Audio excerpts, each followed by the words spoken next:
आप सब। तो जी वेलकम इन न्यू व्लॉग। तो जी स्टार्ट करते हैं अपना आज का व्लॉग जो कि न्यू बिगनर्स के लिए बहुत ही यूज़फुल साबित होगा। ऐसी मेरी बहनें जो घर बैठे मेरी तरह जो है वो एज अ होम शेफ़ काम करना चाहती हैं, ये उनके लिए बहुत ही हेल्पफुल होगा। आज मैं आपको 5 आसान और कामयाब टिप्स दूंगी जो हर नए आने वाले होम शेफ़ को ज़रूर फॉलो करनी चाहिए। वीडियो को आपने एंड तक ज़रूर देखना है क्योंकि आखिर में मिलेगी आपको एक बोनस टिप जो कि आपकी रेटिंग और अच्छी करेगी। तो जी टिप नंबर 1 ये है कि जब आप शुरू कर रहे हों, जब आप स्टार्ट लेते हैं बिल्कुल, तो आपका मेन्यू तो काफ़ी बड़ा होता है, लेकिन मेन्यू में सिर्फ आपने 2 से 3 ऐसी अपनी बेस्ट डिशेस रखनी है कि जिनका टेस्ट बेस्ट होना चाहिए। और ऐसा टेस्ट आपने डेवलप करना है और उसको मेंटेन करना है, क्योंकि जब कस्टमर आपकी एक दफ़ा कोई चीज़ खा लेता है और उसको दोबारा ऑर्डर करता है और फिर उसको वो टेस्ट नहीं मिलता, तो आपकी रेटिंग इससे गिर जाती है। आपने करना क्या है जी, रोज़ाना अपने टेस्ट को आपने मेंटेन रखना है, अपनी क्वालिटी को बरकरार रखना है, इसी से आपका ब्रांड बनेगा। और ज़्यादा डिशेस आपने ऐड नहीं करनी स्टार्ट में बिल्कुल। टिप नंबर 2 ये है जी, कस्टमर को खाना जो है वो अच्छी हालत में मिले। ये आपकी रिस्पॉन्सिबिलिटी होती है कि आप लीक प्रूफ कंटेनर्स यूज़ करें। क्लीन पैकेजिंग और टाइट सीलिंग बहुत इम्पोर्टेंट है। आपकी पैकेजिंग अच्छी होगी तो खाना आपका सेफ़ तरीके से कस्टमर तक पहुंच पाएगा, तो कस्टमर आपको अच्छी रेटिंग देगा। अगर आपका खाना सेफ़ तरीके से नहीं पहुंचेगा तो ऑटोमेटिकली वो आपकी रेटिंग गिरा देगा। तो बेहतर यही है कि आप अपनी पैकेजिंग पैकेजिंग पर ख़ास तवज्जो दें, क्योंकि मेरे साथ अक्सर ऐसा होता था कि मैं उसको टाइट सील नहीं करती थी, तो जो खाना था वो कस्टमर तक जाते जाते जो है वो रास्ते में ही स्पॉइल हो जाता था। तो कस्टमर कंप्लेन करता था, जब कस्टमर कंप्लेन करता था तो मेरा तो खाना भी ज़ाया हो जाता था और कस्टमर अपने पैसे भी वापस ले लेता था और खाना भी वो ले लेता था, तो डबल डबल नुकसान होता है आपका। तो जी टिप नंबर 3 ये है कि आपने राइडर्स को बहुत ज़्यादा वेट नहीं करवाना, क्योंकि जैसे ही आपको ऑर्डर रिसीव होता है ना, तो आप अपनी जो है वो प्रिपरेशन स्टार्ट कर दें, क्योंकि राइडर्स समटाइम्स ऐसा होता है कि वो आपका टाइम ख़त्म होने से पहले ही पहुंच जाता है और जैसे ही वो पहुंचता है तो वो बेलें देना स्टार्ट कर देता है और वो वेट बिल्कुल भी नहीं करता। जब आप उसको ऑर्डर लेट देते हैं ना, तो वो क्या करता है कि कस्टमर तक ऑर्डर लेट पहुंचाता है जानबूझकर। और जब कस्टमर तक ऑर्डर लेट पहुंचता है तो फिर कस्टमर ऑटोमेटिकली आपकी रेटिंग गिरा देता है और समटाइम्स ऐसा होता है कि कस्टमर ऑर्डर कैंसिल कर देता है। जब वो ऑर्डर कैंसिल कर देता है तो वो सारी पेनल्टी वेंडर पे डाल देता है, राइडर के वेंडर ने जो है मुझे लेट ऑर्डर डिलीवर किए हैं।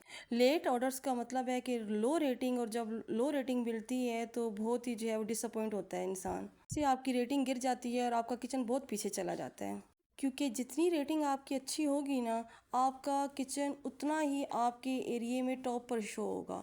क्योंकि आपका जो किचन है वो 5 किलोमीटर्स आपके चारों तरफ, जहाँ पे आप रह रहे हैं जो जगह, उसके चारों तरफ 5 किलोमीटर तक आपका रेस्टोरेंट शो होता है।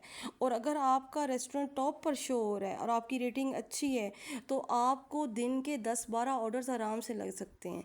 और अगर आपका किचन उस एरिए में बिल्कुल नीचे शो हो रहा है, तो आपको ऑर्डर्स के चांसेस बहुत कम हो जाते हैं। और उस सूरत में क्या होता है कि जो आपका खाना होता है वो ख़राब होने के चांसेस बहुत बढ़ जाते हैं। और ज़ाहिर है आपका खाना जब ज़ाया होगा तो आपका नुकसान तो होगा ही होगा, प्लस आपकी मेहनत भी ज़ाया। तो आपको ये बहुत केयरफुल रहना पड़ेगा अपनी रेटिंग के बारे में स्पेशली। अगर आपको मेरी वीडियो अच्छी लग रही है तो मेरे चैनल को लाइक और सब्सक्राइब लाजमी कर दें, ताकि मैं इसी तरह से हेल्पफुल वीडियोस आप तक शेयर करती रहूं। तो जी टिप नंबर 4 ये है कि कस्टमर सबसे पहले क्या करता है कि वो जब ऐप से ऑर्डर जो है वो करता है तो वो आपका फ़ोटो देखता है, आपकी डिश का फ़ोटो देखता है सबसे पहले। तो मुझसे गलती ये हुई थी स्टार्ट में कि मैंने गूगल से ही जो है वो पिक्चर्स डाउनलोड करके अपने उस मेन्यू में ऐड कर दी थी। लेकिन ज़ाहिर है उसमें और ओरिजिनल चीज़ में बहुत सा फ़र्क होता है, तो कस्टमर फिर कंप्लेन करता था कि जो चीज़ पिक्चर में शो करवाई गई है कि वो ओरिजिनल में हमारे पास नहीं आई, तो उससे उसने मेरी रेटिंग गिरा दी। तो मैंने उस चीज़ से ये सीखा कि आपने जो आपका अपना ओरिजिनल मेन्यू है, जो बिल्कुल जिस तरह से आप का जो आइटम है, जो भी डिश है आपकी, आप जिस तरह से वो दिखने में लग रही है ओरिजिनल, आप उसकी पिक लें, उसको आप पैक करें जिस तरह से आप पैकेजिंग देंगे उन्हें, और आप वो पिक्चर जो है वो अपने मेन्यू में आप ऐड करें। उससे जब कस्टमर ऑर्डर करेगा तो उसको वही चीज़ नज़र आएगी जो आपके पास मौजूद है, तो वो ज़ाहिर है वो देख कर ही ऑर्डर करेगा। लेकिन अगर उस तरह से सेम चीज़ उसके पास पहुंच जाती है तो उससे आपकी रेटिंग बढ़ने के चांसेस ज़्यादा हो जाते हैं। जब रेटिंग ज़्यादा अच्छी होगी तो आपके पास ऑर्डर भी ज़्यादा अच्छे होंगे। आखिर में जी बोनस टिप, वो जो मैंने स्टार्ट में आपके साथ शेयर किए ना कि आपने वीडियो को एंड तक ज़रूर देखना है कि आपको एक बोनस टिप भी मिलेगी। तो जी वो ये है कि आपने एक दफ़ा अपने मेन्यू में से ही कोई चीज़ आप ऑर्डर कर लें। ऑर्डर करके आप देखें कि वो ऑर्डर जो आपने किया है कि वो वाक़ई उसी तरीके से आपके पास पहुँचा है या नहीं।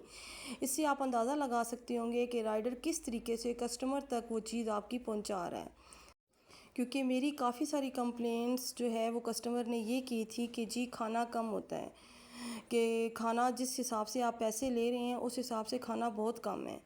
हालाँकि मैंने तो ऐसा नहीं किया हुआ था, बल्कि मैं तो एक्स्ट्रा ही चीज़ डाल के देती हूँ। तो वो क्या करते हैं कि जो राइडर्स हैं वो जी दरमियान में आपका आधा खाना खा जाते हैं और फिर उसी तरह से पैक करके वो कस्टमर तक डिलीवर कर देते हैं और कस्टमर फिर आपकी कंप्लेन कर देता है, जिससे आपकी रेटिंग गिर जाती है। इस तरह से आप राइडर्स को जो है वो पकड़ सकेंगे कि कौन सा राइडर है जो ऐसा काम कर रहा है। तो आप उस राइडर का नंबर, उसका सेल नंबर आप अपने मैनेजर तक पहुँचाएँ ताकि वो उसको फ़ॉलो अप करें। और आपको ये भी अंदाज़ा हो जाएगा कि कहीं राइडर्स चीटिंग तो नहीं करे आपके साथ। क्योंकि जब मैंने काम स्टार्ट किया था तो मुझे ऐसा कुछ भी नहीं पता था। मैंने जस्ट गूगल से जो है वो मैंने एप्लीकेशन दी, फॉर्म जमा करवाया और रजिस्ट्रेशन करवा दी। जब रजिस्ट्रेशन हुई तो मैंने काफ़ी सारा मटेरियल इसी तरह से काफ़ी सारा खाना बना के रख लिया। लेकिन स्टार्ट में मेरा वो खाना भी ज़ाया गया और रेटिंग भी गिर गई, तो जिससे मुझे बहुत ज़्यादा नुकसान उठाना पड़ा। और मैं चाहती हूँ कि जो मेरे जैसे वो वेंडर्स जो अभी home as a home chef काम स्टार्ट करना चाहते हैं, तो कम से कम उनको इन चीज़ों का सामना ना करना पड़े, उनको पहले से ही इन चीज़ों के बारे में पता हो। अगर आपको मेरी ये टिप्स यूज़फुल लगी हों तो चैनल को लाइक और सब्सक्राइब करें।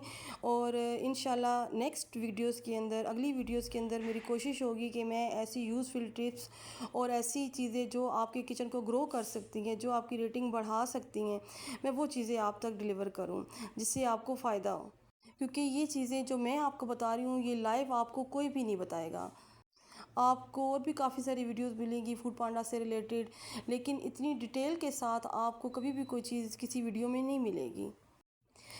इस सफ़र में स्टार्ट में बहुत सी मुश्किलात भी आती हैं आपके लिए, लेकिन आपको सब्र और पेशेंस के साथ ये काम करना होता है ताकि आप एक कामयाब होम शेफ़ बन सकें। ऐसी वो मेरी बहुत सी बहनें जो मेरी तरह एज अ हाउसवाइफ हैं और वो कुछ करना चाहती हैं, अपने पाँव पर खड़ी होना चाहती हैं, तो उनको मेरी टिप्स फॉलो ज़रूर करनी चाहिए क्योंकि ये उनको बहुत ही हेल्प देंगी उनके काम को आगे बढ़ाने के लिए। क्योंकि ये टोटल आपके अपने ऊपर डिपेंड करता है कि आपने डेली का कितना काम करना है, कितना अर्न करना है। आप अपना एक टारगेट सेट कर लेते हैं कि आज मैंने 10 से 12 प्लेटें सेल करनी हैं, तो आप उस हिसाब से अपना पकाते भी हैं खाना।